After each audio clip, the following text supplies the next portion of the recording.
नमस्कार, मेरा नाम अर्जुन है और मैं एक ऑटो ड्राइवर हूँ। दिन हो या रात, जब भी मुझे सवारी मिलती, जहाँ जाने के लिए कहती, मैं उधर जाता हूँ।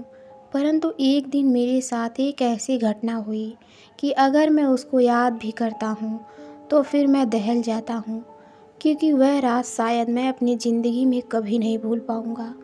लेकिन मैं आज आपको उस दिन का सारा हाल बताऊँगा कि क्या हुआ था मेरे साथ। मैं रोज़ अपने घर से 8:30 या 9 बजे करीबन अपना ऑटो लेकर निकल जाता हूँ, क्योंकि मेरे घर में 2 छोटे बच्चे जो स्कूल जाते हैं, उनको तैयार करने, नाश्ता करवाकर स्कूल भेजने में मुझे थोड़ा समय लग जाता है। मेरी पत्नी घर पर नहीं रहती, वह कहीं और रहती है। इस वजह से मैं रात को बच्चों की वजह से ही घर जल्दी आ जाता हूँ।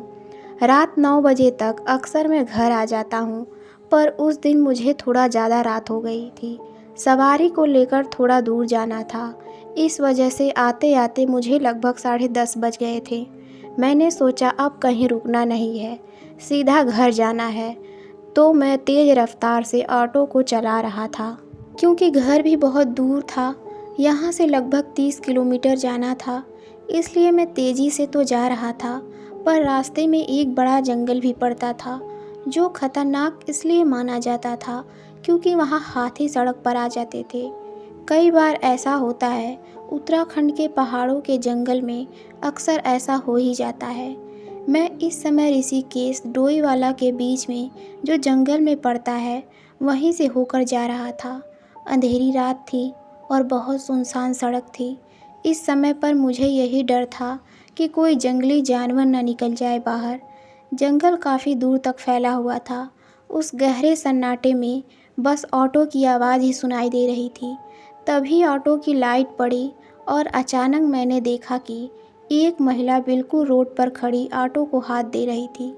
मैंने सोचा कि अंधेरी रात है और यह महिला यहाँ कैसे खड़ी है, लेकिन मेरा मन था कि चाहे कुछ भी हो जाए, लेकिन अब मैं ऑटो नहीं रोकूंगा और किसी भी सवारी को नहीं बैठाऊंगा। मुझे बस घर जल्दी जाना था, क्योंकि घर में बच्चे अकेले थे।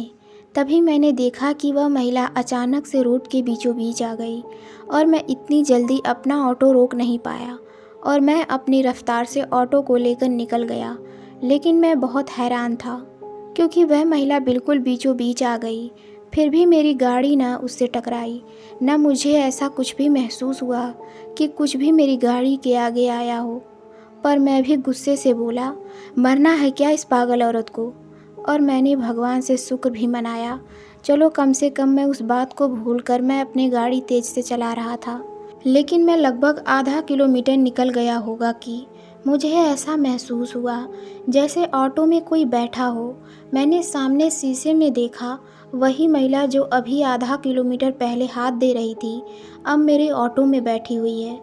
उस महिला को अपने ऑटो में बैठे देख मैं बुरी तरह से डर चुका था और मैंने सोचा यह कैसे हो सकता है।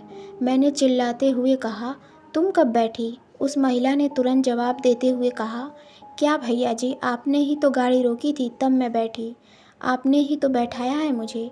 लेकिन मुझे पूरा विश्वास था, क्योंकि मैंने तो गाड़ी नहीं रोकी है और ना ही मैंने इसको बैठने को कहा।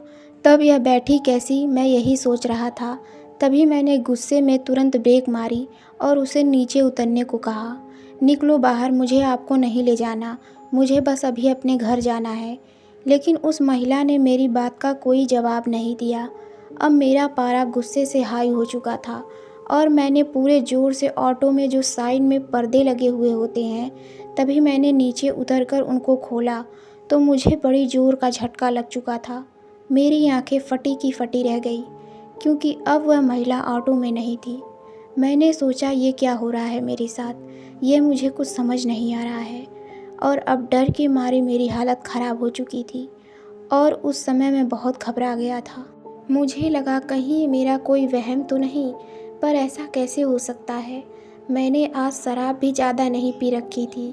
वैसे मैं अक्सर ऑटो चलाने के बाद घर आते समय थोड़ी शराब पी लेता हूँ, पर आज मैंने ज़्यादा नहीं पी थी, क्योंकि मुझे वैसे ही आज बहुत देर हो गई थी और अब इस घटना के बाद मेरा आज बहुत दिमाग ख़राब हो चुका था। पर मैं फिर भी किसी तरह गाड़ी में बैठा और गाड़ी को स्टार्ट करके तुरंत चलने में ही भलाई समझी। अब मैंने सोच लिया था, चाहे कुछ भी हो जाए, अब मैं गाड़ी नहीं रोकूंगा। और अब मैं गाड़ी को बड़ी तेज़ स्पीड से भगा रहा था।